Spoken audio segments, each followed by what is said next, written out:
Welcome to the Banner of Truth magazine podcast, where each week we bring you selected content from the magazine for your encouragement and edification.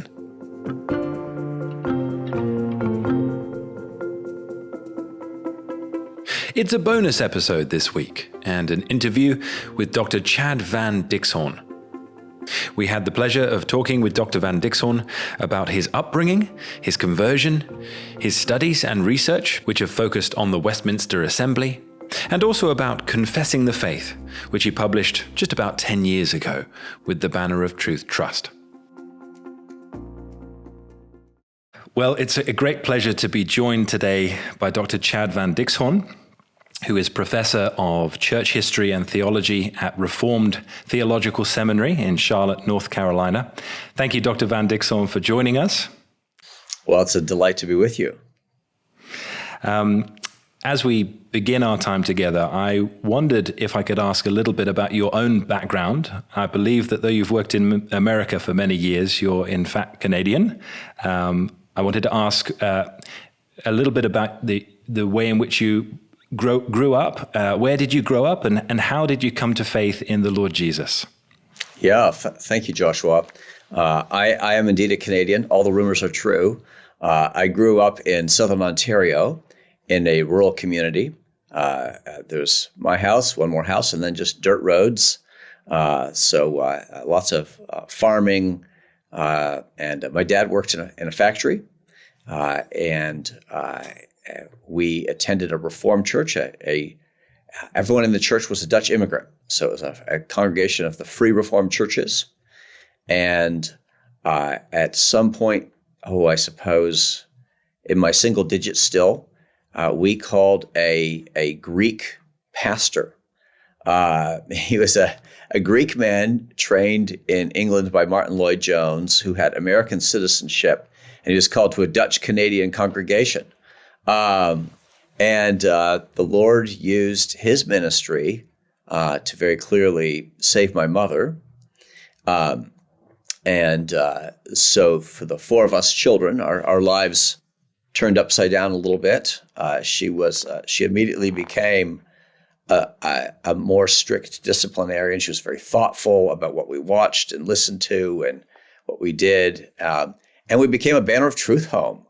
This Greek pastor, who did not fit easily into this Dutch Canadian church, I might add, was a big fan of Banner of Truth, and he got members of the church involved in handing out Banner of Truth books, Banner of Truth tracts, reading Banner of Truth books. So my early childhood involves my mom urging me to read Alan's Alarm, not Elaine's Alarm. A new PhD by Josh Brownfield has determined as one of its least important points that it's actually pronounced Alan, not Elaine. My dad started reading J.C. Ryle's Light from Old Times on Sundays, then J.C. Ryle's Expository Thoughts. We read through them again and again on Sunday afternoons. These are some of my childhood memories. Perhaps as a fruit of the preaching that I experienced, I also became very concerned about the state of my own soul. My mother would often come down to pray with me, and she'd have earnest conversations, and she was shrewd and thoughtful in the way in which she talked about sin and Christ and forgiveness. And so I had a period of years of uncertainty, going to church, listening to sermons, being taken to people's homes where people had had a conversion experience and hearing their accounts and so on, helping to pass out Banner of Truth tracts while not sure myself if I was a Christian. And then around the age of 18 or so, I had a meeting with my Pentecostal uncle who had left the Reformed faith, and in a game of badminton, he kept asking me really hard questions about my faith and offering wonderful comforts about the gospel. It was just the strangest context. And he was very helpful to me. And then I think that the biggest piece was a little pamphlet, I think put up by Banner of Truth, called Coming to Faith in Christ. And I was asked to lead a study for young people on how to come to faith in Christ. Although myself not quite sure if I had come to faith in Christ. And that helped me to come to faith in Christ. I would recommend this to pastors to have put someone in charge of a Bible study as a way of evangelizing. So, so the Lord used that to either bring me to Christ or to help me understand the gospel more clearly, and to know that I belong to Christ, and that I am His and He is mine. So that was wonderful. Wonderful. That's lovely to hear. And what was the path like from that point onwards, I guess pre-college, eventually beginning study and work in church history and theology? Yeah. Bumpy. It took me a while to become a diligent student, so I was lazy. I did not do well enough in grade 13 to go to university. So I went to a community college. At that point, I also became friends with a bunch of Arminian Baptists. So it was a formative period of my life, engaged in some really useful conversations. My own pastor was a godly man of integrity. This Arminian Baptist fellow, as it happens, was abusive and ended up in jail. Preached against me by name from the pulpit. It was really an interesting encounter. I read more Banner of Truth books, and that was helpful to me. My own church, the majority of them did not accept that I was a Christian. They came from a very conservative Dutch Reformed background, and determined that my testimony was inadequate. And so when I did profess faith, most of the church left, actually. But thankfully, my pastor and elder did not cave to the pressures of those people who said they would basically sell his house and close down the church if they allowed me to profess my faith. It was a bizarre and strange and sad incident. But the Lord was faithful. And this pastor ended up moving in with us when he lost his home. More Banner of Truth books, lots of good recommendations, good conversations. And I was put in charge of teaching the Sunday school class on the Westminster Shorter Catechism. So that brought me into contact with Watson and his wonderful 3 volumes on the Shorter Catechism. I went to community college, I worked, and then went to university. So about 3-4 years older than everybody else. And I went to university because I wanted to go to seminary. And I found out that unlike my pastor, who had not gone to university, had not really gone to seminary either, most Reformed churches would not accept someone who's just pious and earnest. They also wanted me to do some studying. So university, then I went to Westminster Seminary. I was drawn to the ministry of Sinclair Ferguson, who was a professor there, and had many classes with him, a great blessing and benefit to me. And I was already hooked on Banner of Truth books, but having a trustee of the Banner of Truth there made me start to binge read Sinclair Ferguson's works, Banner biographies, Calhoun's History of Princeton. I struggled sometimes with my personal devotions, and so I found Valley of Vision very helpful, and just started reading 19th century Scots and Princeton theologians, much of it produced by or reprinted by the Banner of Truth. So I wanted to be a pastor, Joshua, but at some point I decided to do a little bit more study first. So I did an extra degree at Westminster. So after Westminster Seminary, which was just a real blessing to me. I was a part of a wonderful church. I had just a really well-rounded pastor named Craig Troxell, who was also a lover of good books, including Banner of Truth books. He he was also an encourager for me to continue studying. So I went to Cambridge, and there the pastor was Ian Hamilton. Ian Hamilton, another trustee of the Banner of Truth Trust. And so once again, the Lord is keeping me in a context where lovers of good books, many of them produced by the Trust, were influencing me. So I did a degree there and a couple of postdoctoral stints in the history faculty, where I taught about Puritanism. I don't know if I assigned my Cambridge students any Banner of Truth books. I suspect not. And then I became a pastor. And as a pastor, I continued to be blessed. I might as well say this since I'm on a Banner of Truth podcast, by the good work that the Trust has done for pastors. The Geneva series of commentaries, sermons being translated and published by the Trust, by Calvin. Wonderful to read as someone who's preaching. I would read again and again. I dip into J.W. Alexander's Thoughts for Preaching. I started reading that as a seminary student. Just will go back to it again and again. I assign that now for one of my classes. And then I just plunder the works of Puritans, especially for sermon preparation and for prayer. If I was preaching on a particular topic, I'd say, I wonder what Puritans have written on that topic. Not because I was necessarily going to track with their exegesis, the order of their sermons, but they'd often have questions or insights that I thought would be really helpful for me as the preacher, for the congregation. And then I'd also use the works of Puritans to help deepen my pastoral prayers of confession, prayers of intercession. And so while not reading through a lot of the works of Puritans, I was constantly reading a sermon here, an essay there, a letter here, and being really blessed by that. So I served as a pastor for 9 years, and then so the first couple years I was on the history faculty, again very low on the food chain at Cambridge.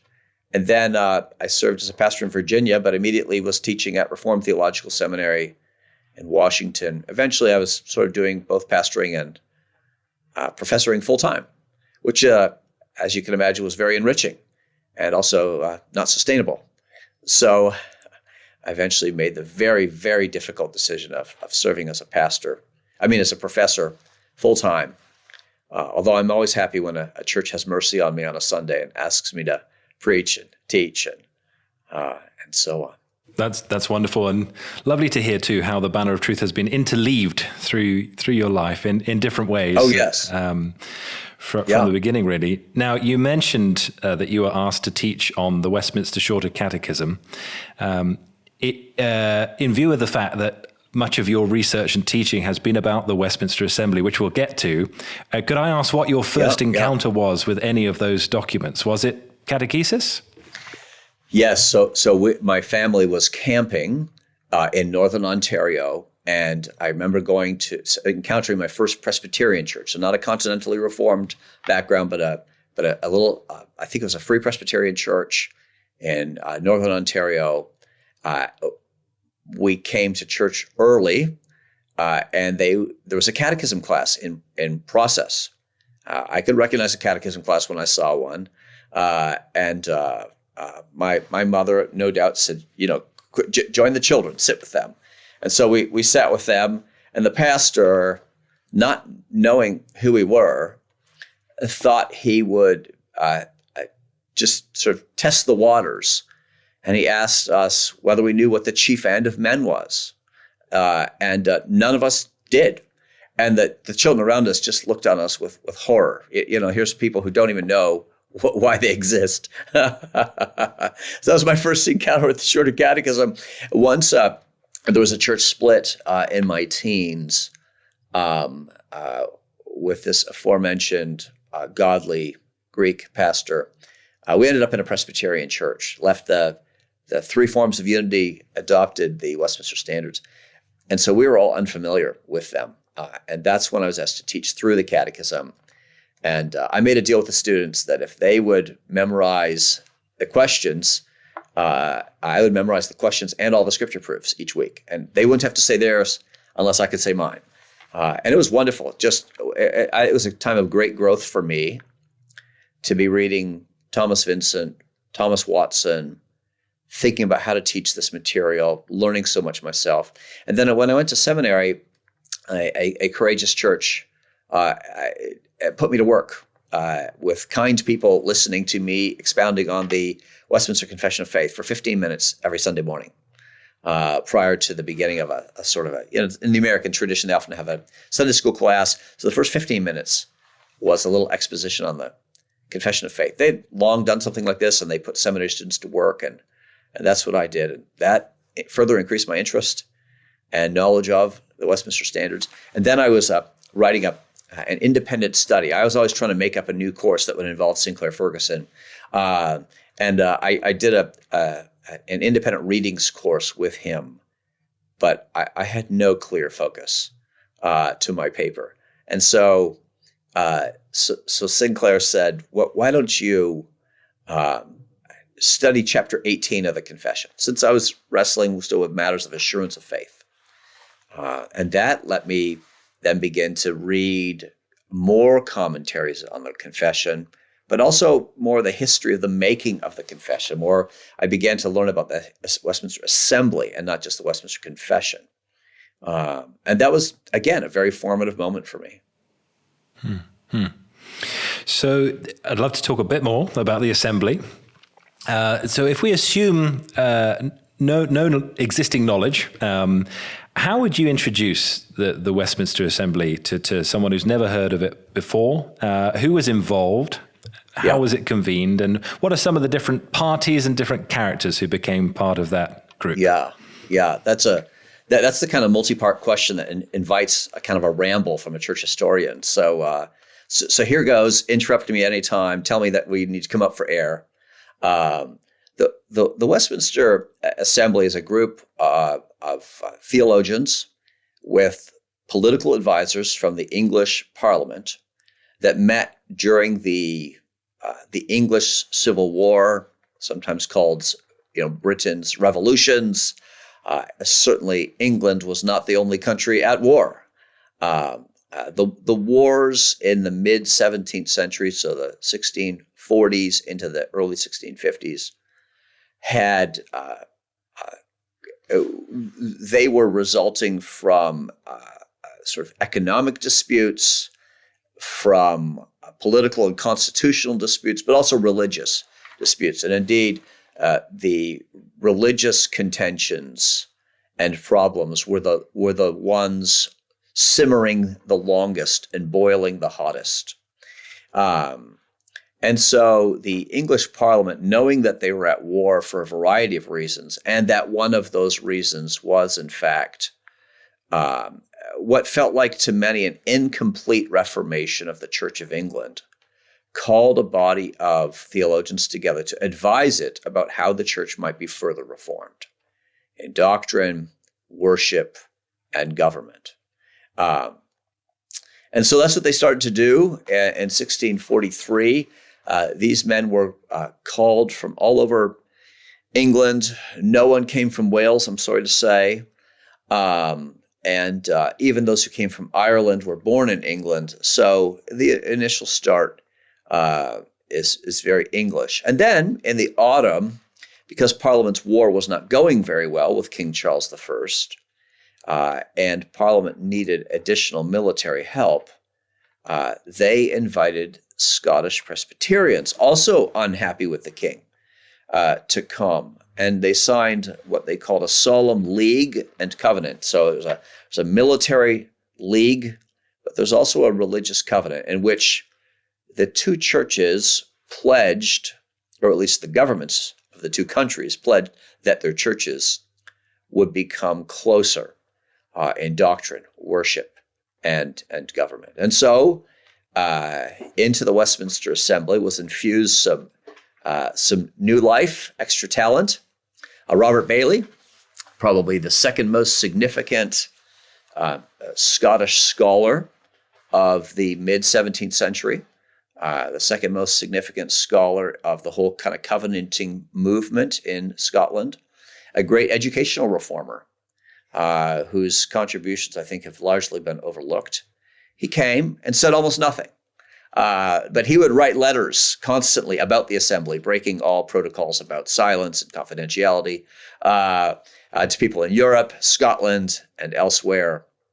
And so a lot of what we know about the assembly comes from Robert Bailey. Reading his letters is a bit of an adventure. He can be quite grumpy. Sometimes he's too optimistic about how quick the pace will be at the Westminster Assembly, and then when it doesn't happen, he gets very discouraged and shares that with his readers. Also, Alexander Henderson comes. Henderson is perhaps the most respected minister in Scotland. And has a way with words, has a way with people, and is able to have hard conversations with people with whom he disagrees in a way that really sets an example for others.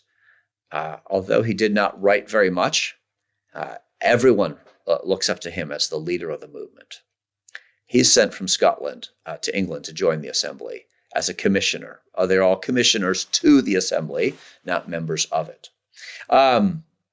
George Gillespie, the youngest of the Scottish members, one of the younger members of the assembly, is there as well. A bright flame whose life was snuffed out early. The Lord took him to heaven as a young man, but already in his early 20s and mid-20s, he wrote significant works that were just understood to be masterpieces on the subjects of worship and government especially. Gillespie is perhaps best known for his work against English popish ceremonies, which is actually a more constructive work than the title suggests, and his work defending the idea that the church has a government distinct from the government of the state, and his Aaron's Rod blossoming.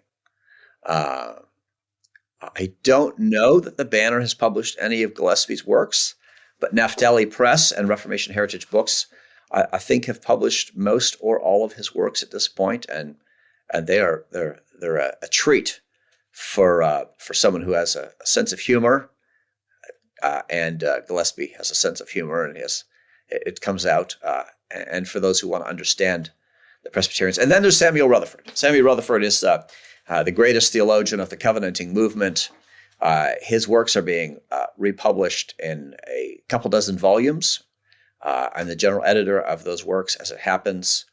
And they'll be published by Reformation Heritage Books. The Lord willing, either at the end of this year or early next year, hopefully the end of this year, we'll start to see the first of those volumes coming out. Rutherford wrote massive tomes in Latin. These are all being translated. He has a wonderful treatise on a series of lectures on scriptures. These have not only never been translated, they've also never been printed. So those will be coming out. So I'm really quite excited about this. More letters of Rutherford, more sermons, lots of good work. And so these Scots, here I am talking to you because I'm suspecting you're somewhere in Scotland. I'm talking to you at length about the Scots. Yes. So they left a real mark on the assembly, but the English also had very significant theologians themselves. John Arrowsmith, Anthony Tuckney, Cornelius Burgess, William Twiss, whom Rutherford looked up to. What a treat for some of these men to be able to meet for the first time, having read their works.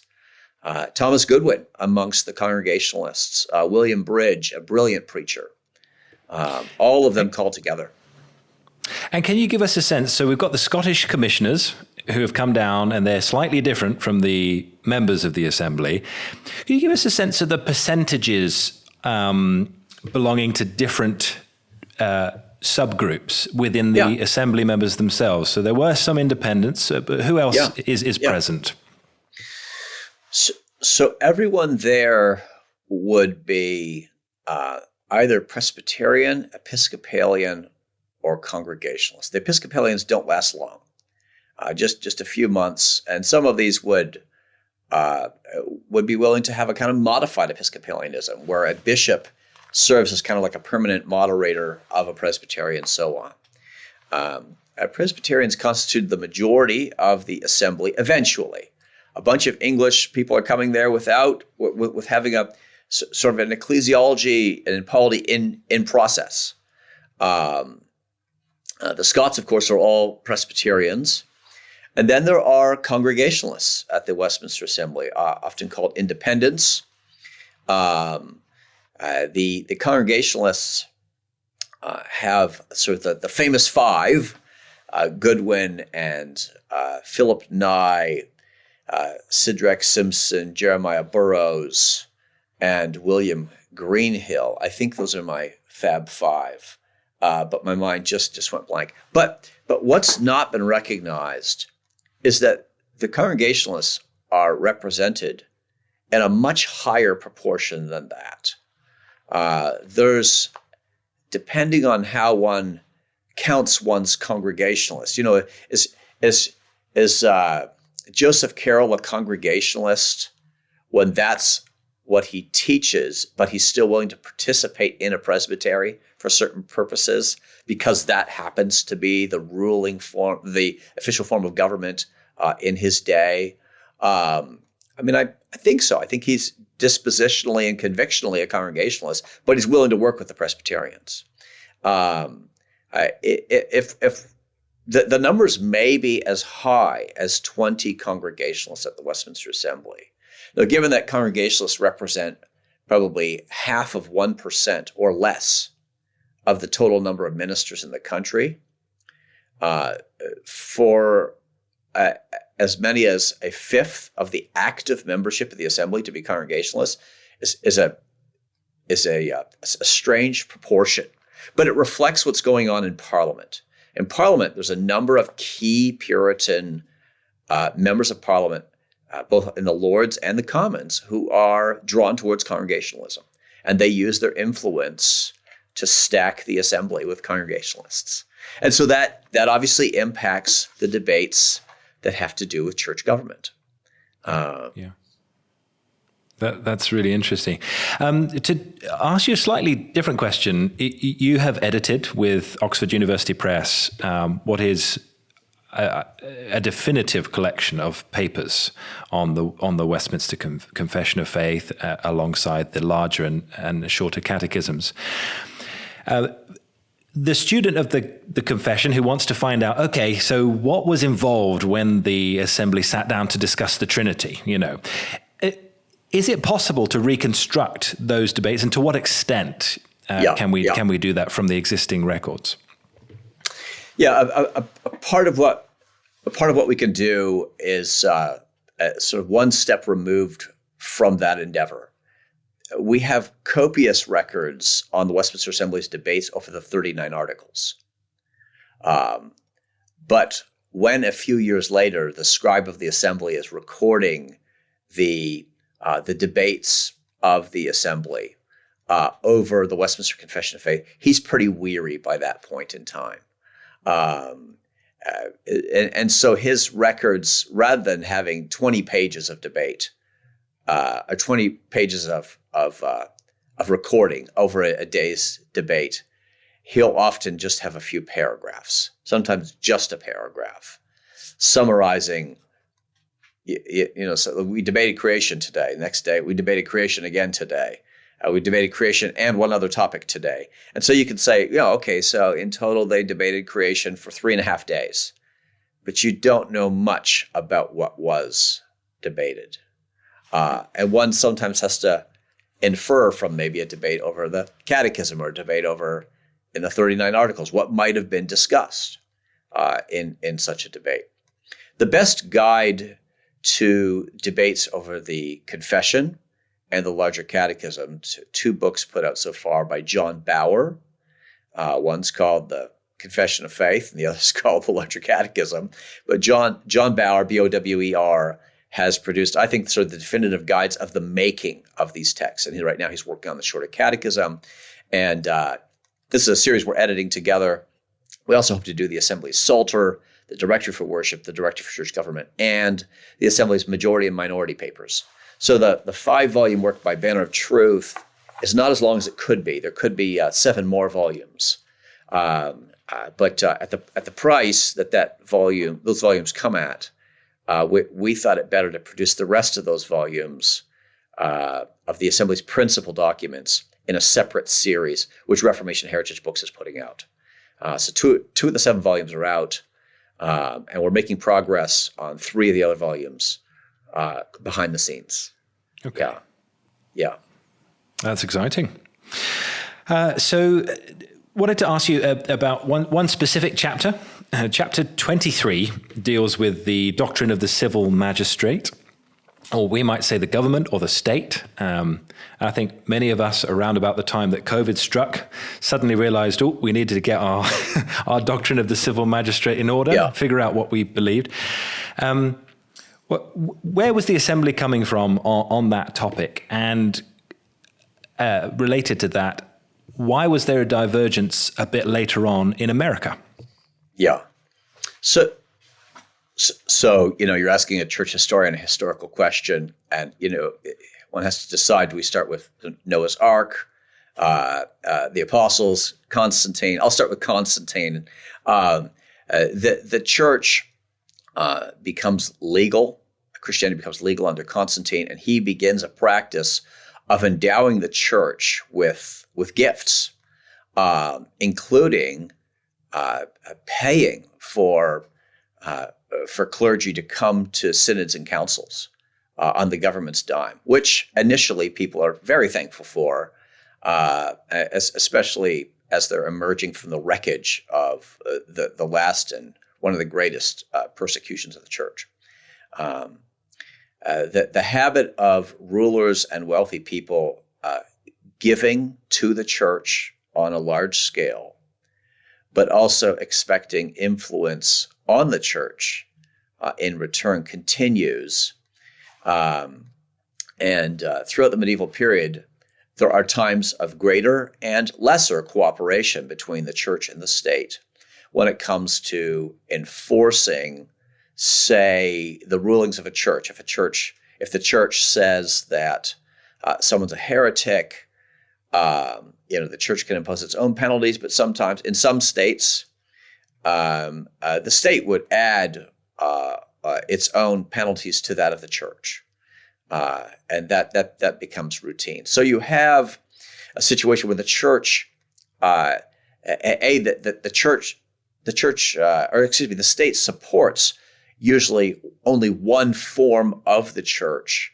The state also, if you will, has coercive power that it uses to back up the rulings, support the doctrine, and the morality advocated by the church.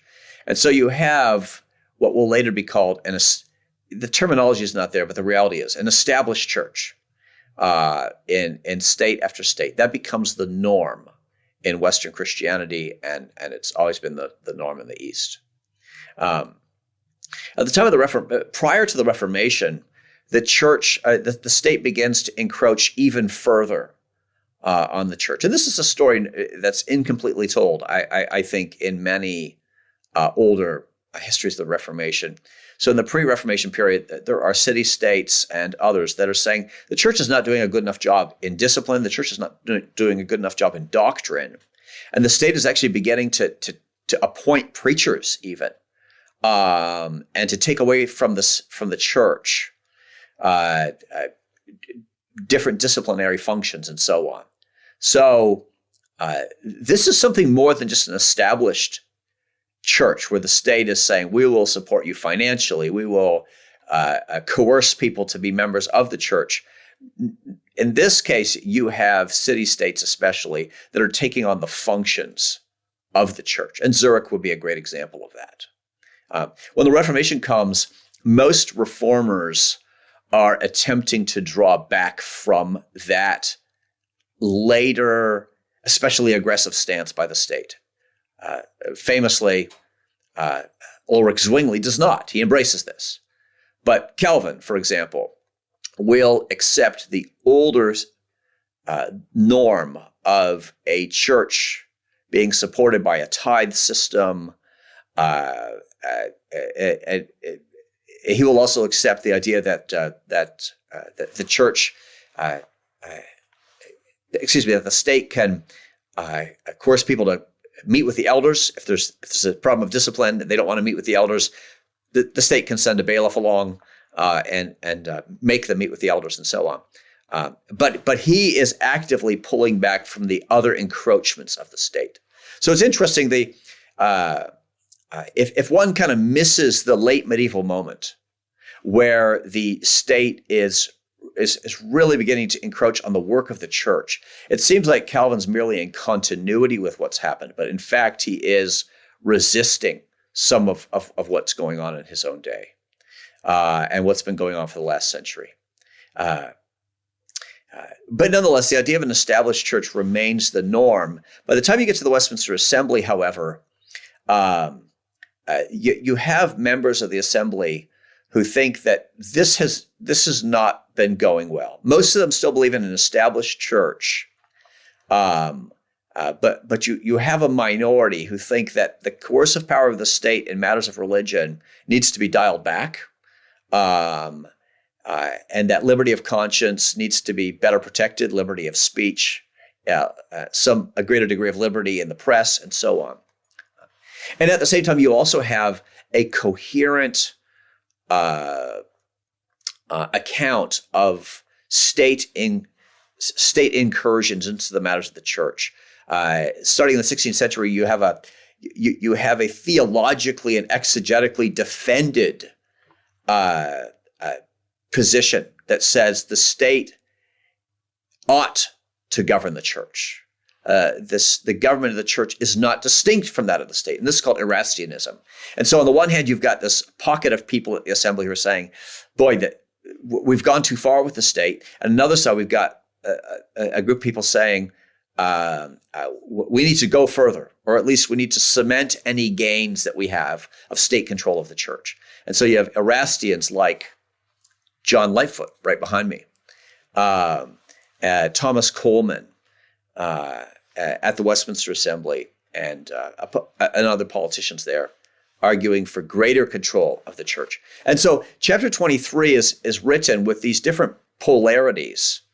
And I guess you could say, given the contests, if you will, in the church and the state that are happening at the time, it's kind of right in the center.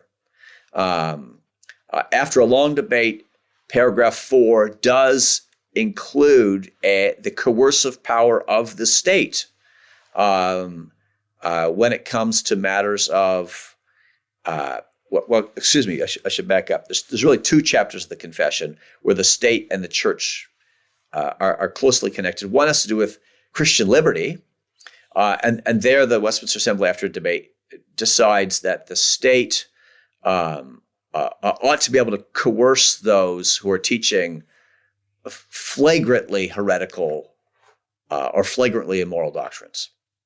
And then in the chapter on the civil magistrate and in the chapter on synods and councils, we have an understanding that the civil magistrate will be involved in the reform of the church, if necessary.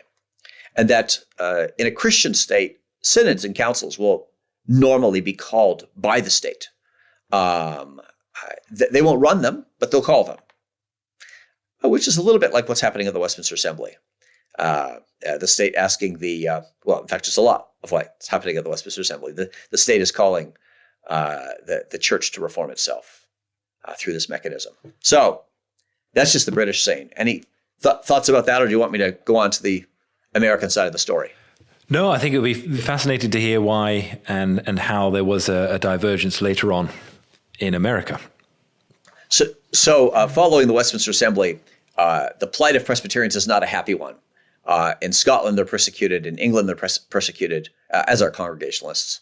And in Congregationalist New England, Presbyterians are also persecuted by the Congregationalists. There's no place in which the experience of Presbyterianism runs swimmingly well for many decades.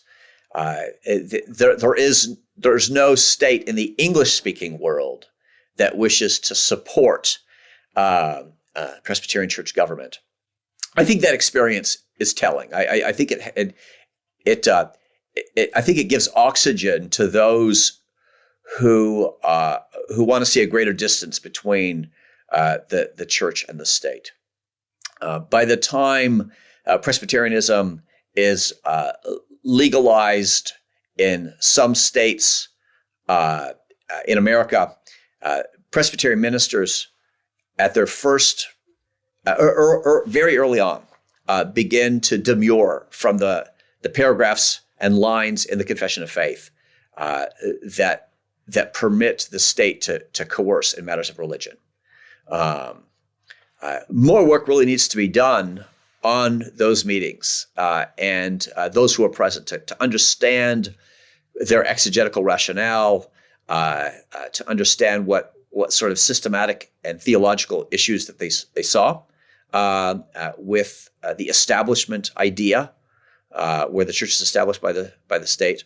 But by 1788, the Presbyterians meeting in Philadelphia at sort of what might be called the First General Assembly, but it's called the Synod of New York and Presbyterian and Philadelphia. At this meeting, they decide to, given the universality of the objections of American Presbyterians to the idea of establishment, they decide to actually amend the Confession of Faith. Rather than allowing ministers to constantly take exception to it, they decide to amend it. And I'm supportive of that, Joshua. I do think that the Westminster Divines and their confession offer us just so many helpful insights in matters of the state and the church. But in the relationship between the two, it seems to me that they miss a kind of important biblical theological development. The church is Israel. We are the continuation of Israel as reconstituted by Jesus Christ. But we have to ask the question, Israel when? Or Israel where? And it seems to me that that's the additional question that the Westminster Divines did not give sufficient attention to. Is the church analogous to Israel in the Promised Land? If so, then reforming kings like David, Josiah, and Hezekiah, governors like Nehemiah become models for us. If the church is analogous to Israel in the Promised Land, then we should expect a godly state to be supporting the work of the church in a way analogous to that which we see in the Old Testament. But if the church is Israel in exile, Israel scattered amongst the nations, then that's not our model. Then we have the model of the prophets as our own.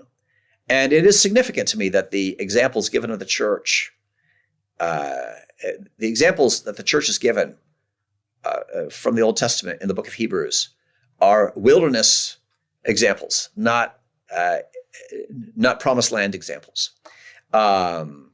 It's even more significant to me that, and to others, that when the Apostle Peter is writing to the church, he writes to those who are exiles, those who are in the diaspora, scattered amongst the nations.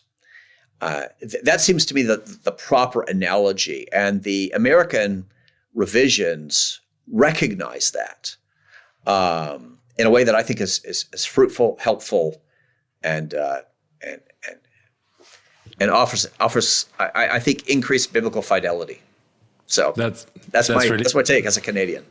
That's really helpful, and I think will be a stimulus to people who want to think through these issues to pay attention to the history of how these discussions have developed. And it sounds like there's a PhD project in there for someone to do more work on the Philadelphia Philadelphia Assembly. The Assembly.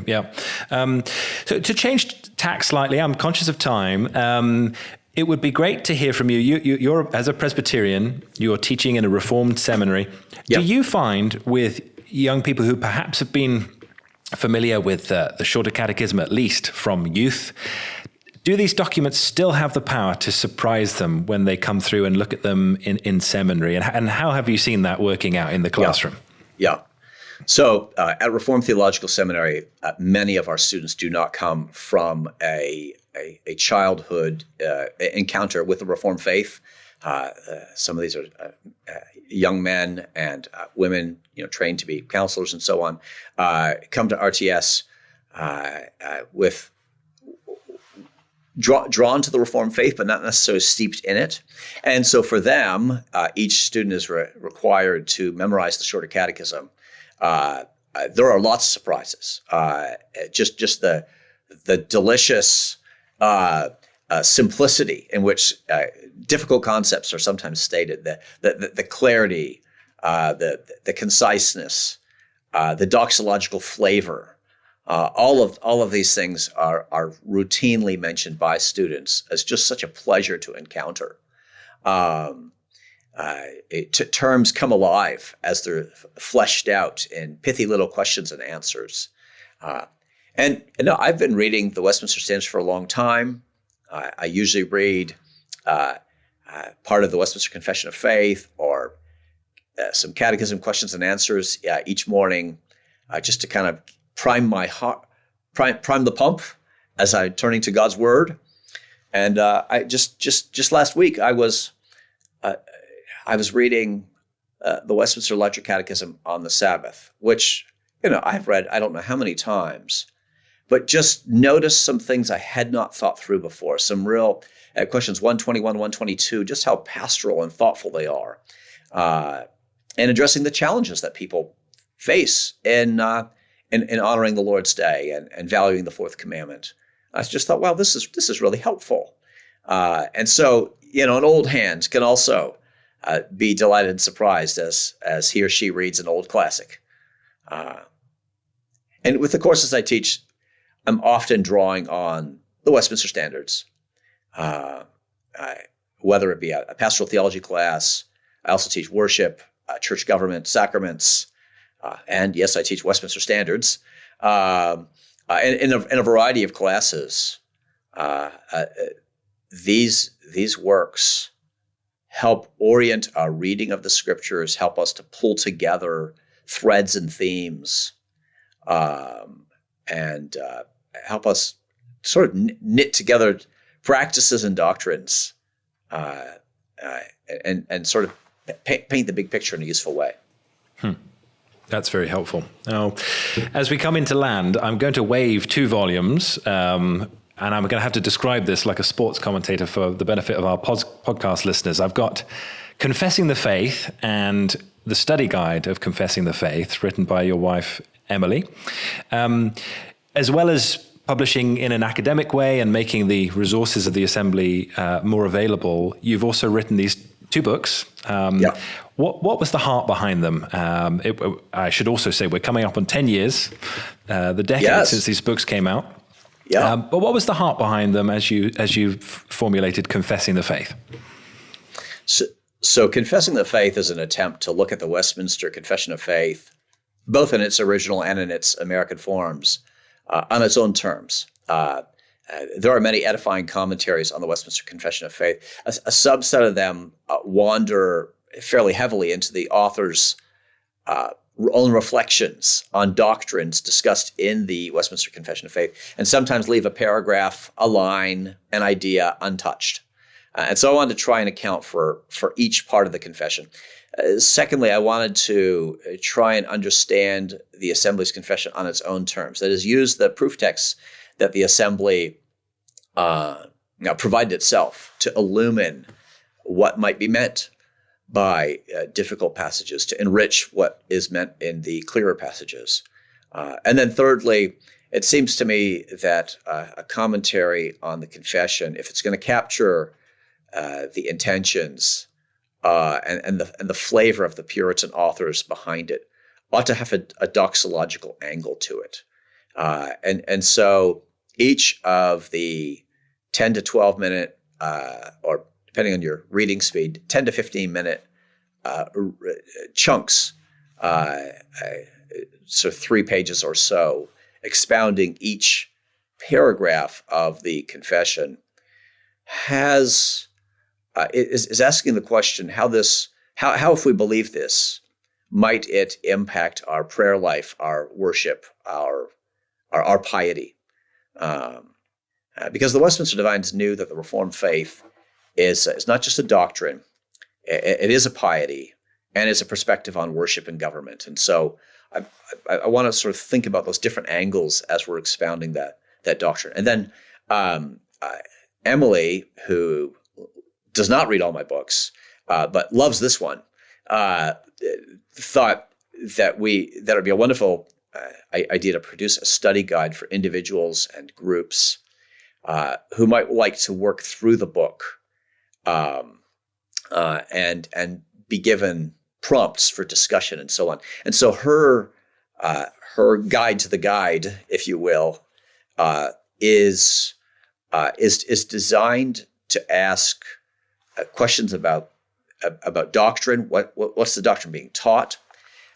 She also asks questions designed to bring people back to the scriptures. Where is that taught in the Bible? And then she also always has questions that apply the doctrine to our own life. And she's very good at asking questions that are not yes/no questions, but are thought-provoking questions. And so it's a sturdy guide. I think it's 120 pages or so. And we're so grateful that the Banner of Truth has done that. And we're also so grateful that, it's in Chinese and Korean and Portuguese and Spanish. And we're just really grateful for the way the Lord's used it over the last 10 years. That's encouraging. Well, that's where, if you're interested to read more about the Westminster Assembly, the Confession in particular, you can consult Confessing the Faith, a reader's guide to the Westminster Confession of Faith, and the study guide as well. So do point our listeners and viewers in that direction. Dr. Van Dixhoorn, thank you ever so much for being with us today. It's been a joy to speak with you. There are so many more questions that I could ask, but time has run out. But it remains for me to thank you for these wonderful books and for your time today. Joshua, delightful to be with you. And I'm just so grateful for Banner of Truth. I think it's the publisher that's most impacted me in my Christian life and formation. So what a treat to be on this podcast with you. Wonderful. Thank you ever so much. Blessings.